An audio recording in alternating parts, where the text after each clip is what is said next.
Zendaya, how are you doing today? I'm good, how are you? Really, really good. I have to say, one of my favorite things just from the trailers and stuff of this movie is the fact that the internet has lost its collective mind trying to figure everything out. Just some crazy rumors and theories. Have there been any particular rumors or theories that you've come across that you're like, oh, wow, that's out there? There's quite a few. But then again, this movie feels like a little bit out there in the sense that I personally didn't think it would be possible not to get this many villains from this many different universes and franchises and films on the same screen with our Spider-Man. Like, it's just, it still blows my mind that that's even possible or happened. So I kind of get that, like, really the possibilities are endless now, and especially now that the multiverse exists. Is any idea really that crazy, you know?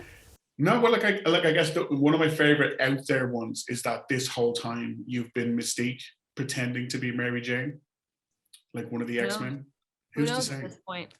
I mean, I could not even know. That's true. The next movie would be like, by the way, you have been Mystique. Yeah. You're like, oh, cool.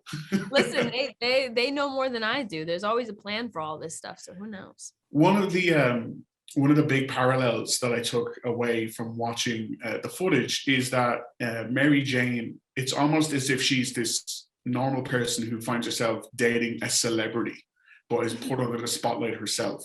In that, like, you know, all the attention is rightly given to the celebrity, but if you're just like a regular person, you're suddenly under all that scrutiny as well. Right.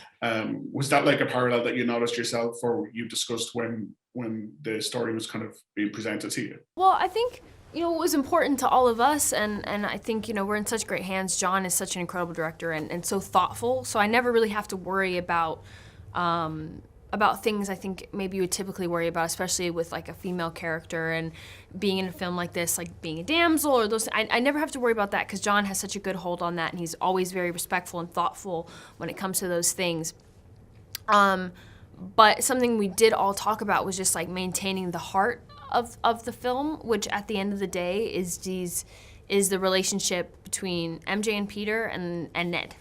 You know, because that is his core, you know, those are his best friends, his girlfriend now, you know, and there's something so sweet and pure about the love that they share.